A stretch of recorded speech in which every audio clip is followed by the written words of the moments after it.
حلقے ہیں وہ جنت کے باغات ہیں۔ ہمارے حضرت شیخ حضرت مولانا پیر عزیز الرحمن ہزاروی صاحب نور اللہ مرکدہ، جو حضرت شیخ الحدیث مولانا زکریا صاحب کے خادم خاص، خلیفہ خاص اور حضرت کے فیض یافتہ، تربیت یافتہ تھے، انہوں نے اس پر ایک مکمل کتاب لکھی ہے۔ اور میں آپ سب سے درخواست کرتا ہوں، علماء بھی بیٹھے ہیں، عام مجمع بھی بیٹھا ہے، یہ کتاب علماء کے لیے بھی ہے، اور جتنی علماء کے لیے مفید ہے اتنی ہی یہ عوام الناس کے لیے مفید ہے۔ اور اس کتاب کا نام ہی یہ حدیث پاک ہے، ذکر کے حلقے جنت کے باغات۔ سب بولو، ذکر کے حلقے جنت کے باغات۔ جس طرح جنت کے باغات کے اندر کسی قسم کی کوئی پریشانی آفت نہیں ہوتی، اسی طرح علماء فرماتے ہیں کہ ذکر کی مجالس بھی جنت کی انہی خصوصیات کو اپنے اندر لیے ہوتی ہیں۔ وہی سکون، وہی اللہ کا قرب، وہی اس کے اندر مزے، وہی اس کے اندر چاشنی، وہی اس کے اندر اپنائیت۔ اور یہاں تک فرمایا کہ خالی بیٹھا ہے اور ذکر کر رہا ہے تو بخاری مسلم کی حدیث ہے، حضور فرماتے ہیں کہ اللہ کی محبت سے اس کے آنسو بہنے لگے تو اب اس پہ انعام سنو کہ اللہ کیا دیں گے، کہ قیامت والے دن اللہ اس کو اپنے عرش کا سایہ عطا فرمائیں گے، اور عرش کا سایہ اسی کو دیں گے جس کو بخشنا مقصود ہوگا۔ یہ نہیں ہے کہ اول اعزاز و اکرام بعد میں جو ہے اس کی پٹائی شروع ہو جائے، ایسا نہیں ہوگا۔ اولاً جس کا پروٹوکول ہوگا آخر تک چلے گا اللہ کی رحمت سے، تو یہ انہی لوگوں کو نصیب ہوگا جو ذکر کریں گے۔ حضرت سید حسین احمد مدنی رحمہ اللہ علیہ، جہاں پہ آج جنت البقیع ہے، ہمارے حضرت یہ سنایا کرتے تھے کہ شیخ العرب والعجم حضرت سید صاحب 18 سال دیوبند کو اللہ نے یہ اعزاز بخشا ہے، اہل سنت والجماعت دیوبند کو، کہ انہوں نے وہاں پہ بیٹھ کر 18 سال حضور اکرم صلی اللہ علیہ وسلم کی حدیث پڑھائی ہے۔ اور ان کا لقب ہے شیخ العرب والعجم، عرب کے بھی شیخ ہیں، عجم کے بھی شیخ ہیں۔ اور جنت البقیع میں حضرت فرماتے تھے وہاں پہ یہ اتنا آباد نہیں ہوا تھا، اس کی جگہ تھوڑی تھی، یہاں پہ درختوں کے جھنڈ وغیرہ تھے، تو وہاں پہ جا کے بیٹھ جاتے تھے تنہائی میں، اور وہاں پہ 6 گھنٹے ذکر فرمایا کرتے تھے، 7 گھنٹے وہاں پہ ذکر کرتے تھے۔ ہمارے حضرت شیخ حضرت مولانا ابو بکر عزیز ہزاروی صاحب دامت فیوضہم، ان کو جو نسبت ہمارے حضرت شیخ الحدیث مولانا زکریا صاحب کے خلیفہ خاص، ان کے خادم خاص حضرت مولانا اقبال قریشی صاحب، ان کی بھی ان کو اجازت ہے ہمارے حضرت کو۔ اور ان کا یہ عالم تھا کہ وہ 2 گھنٹے 3 گھنٹے عرب کی دھوپ میں جنت البقیع کی جالیوں کو پکڑ کے رویا کرتے تھے، یہاں تک کہ منہ سے کف بہنے لگتی تھی، اور اللہ سے عرض کرتے تھے کہ اے اللہ، آپ نے زندگی دی ہے تو پھر اس کا جو اختتام ہو اسی سرزمین پہ ہو، اور مجھے اس قبرستان سے محروم نہ کرنا، مجھے یہاں سے نہ نکالنا، مجھے یہی مٹی چاہیے۔ اور تاریخ گواہ ہے کہ جیسے ان کے پیر، ہمارے دادا پیر حضرت شیخ الحدیث وہاں پہ مدفون ہیں مدینہ منورہ کے جنت البقیع کے قبرستان میں، اللہ نے ان کو بھی وہیں کی مٹی نصیب فرمائی، کہا نہیں نکالیں گے۔ یہ نسبتیں ہوتی ہیں، محبت ہوتی ہے۔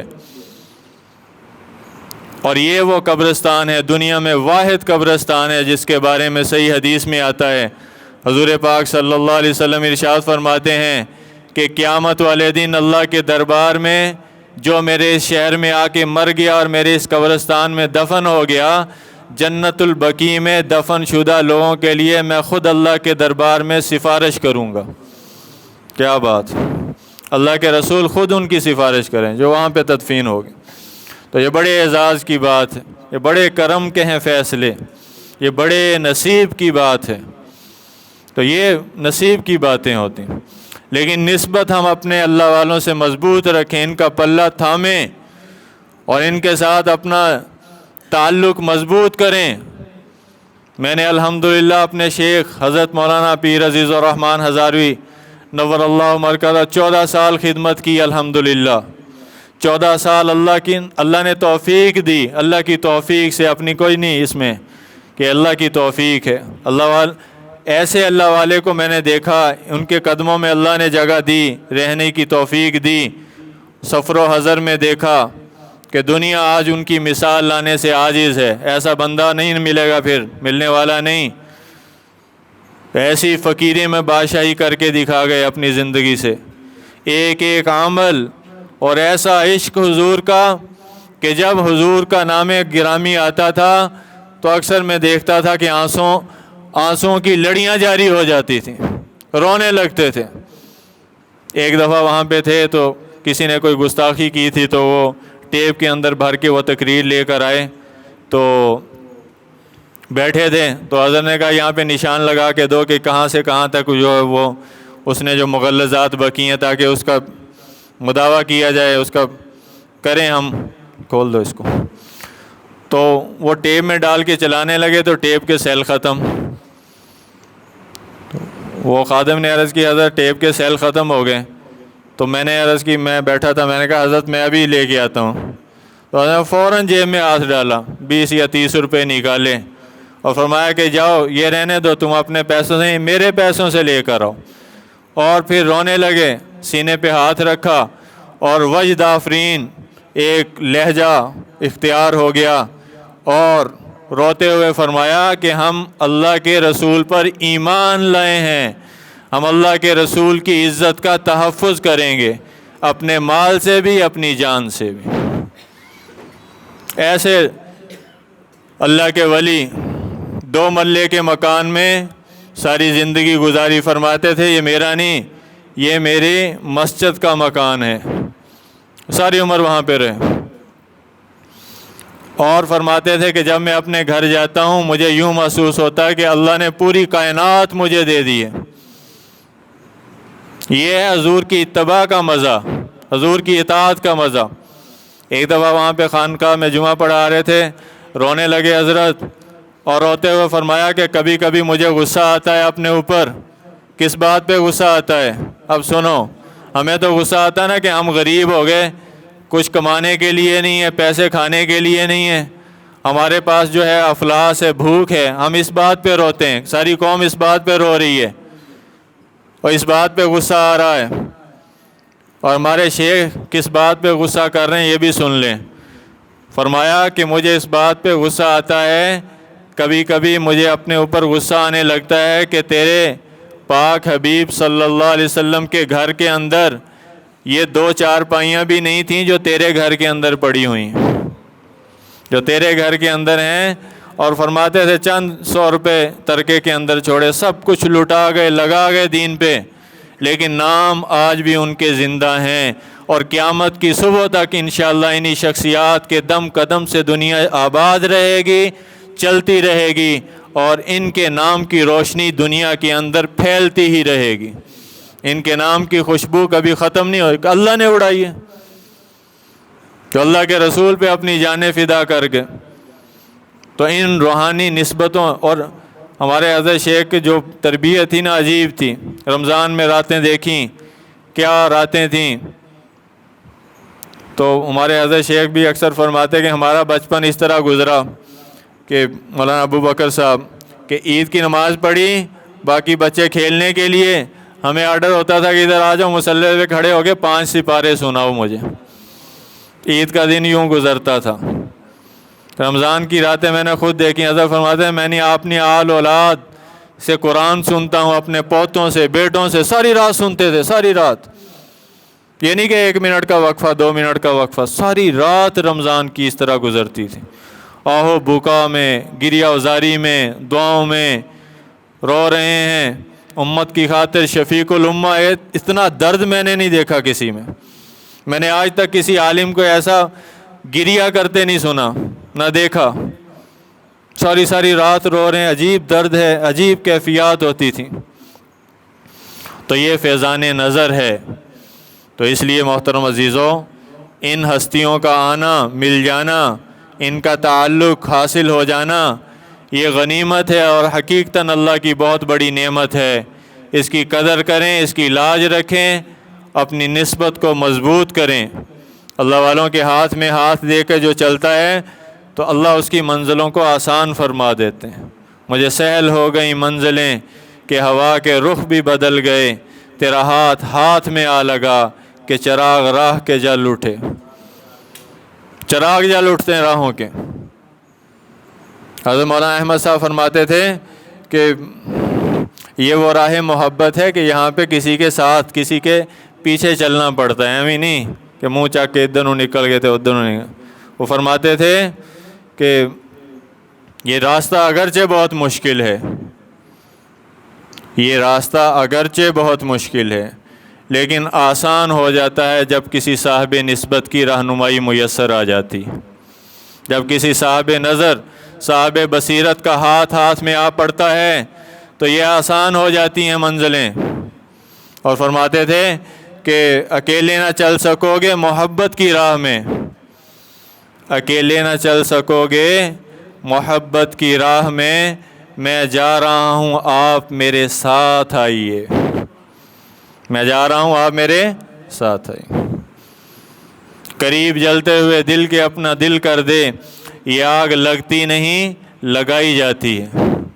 تو اللہ والوں کے ساتھ رہ کر انشاءاللہ اس سے جیسے خربوزہ کی تاثیر ہے، خربوزے کو دیکھ کے خربوزہ رنگ پکڑ جاتا ہے۔ حدیث میں آتا ہے بکریوں والوں میں تواضع ہوتی ہے، گھوڑے والوں میں اور جب جانوروں کی صحبت کا اثر ہے تو ان اہل اللہ کی صحبت کا اثر کیوں نہیں ہوگا؟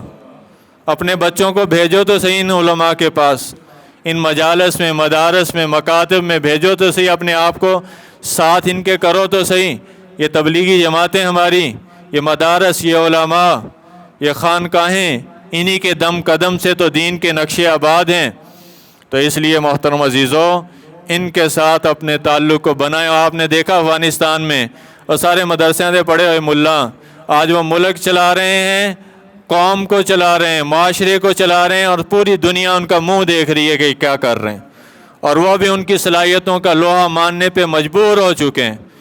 60 ملکوں کا کفر نیٹو سمیت، امریکہ ذلیل وہاں پہ ہو کے ایڑیاں رگڑ کے معاہدے کر کے ذلت کی موت مر کے وہاں سے رات کی تاریکی میں بھاگنے پہ مجبور ہو گیا، تو پیچھے ان اللہ والوں کی اللہ اللہ کی صدائیں۔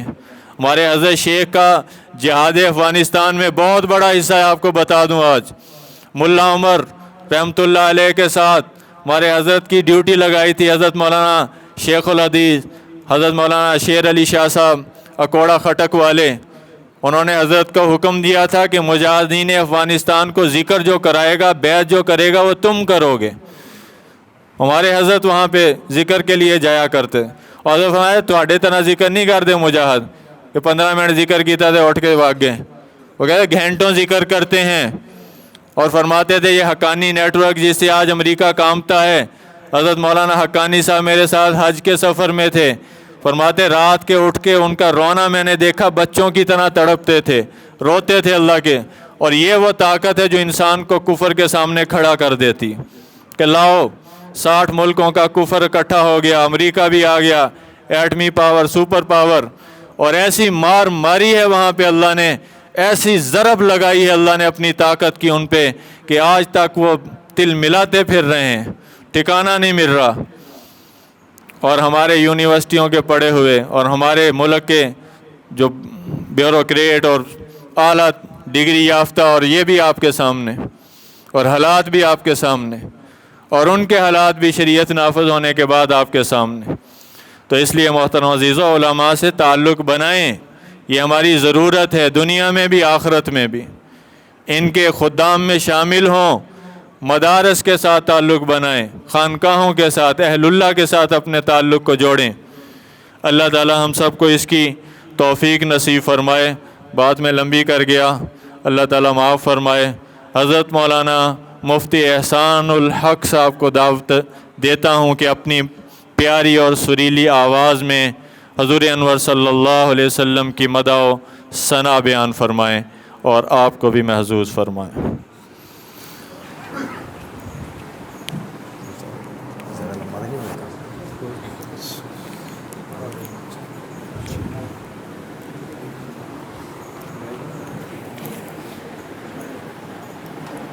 ہاں بس کھڑے ہو کے پڑھا گے۔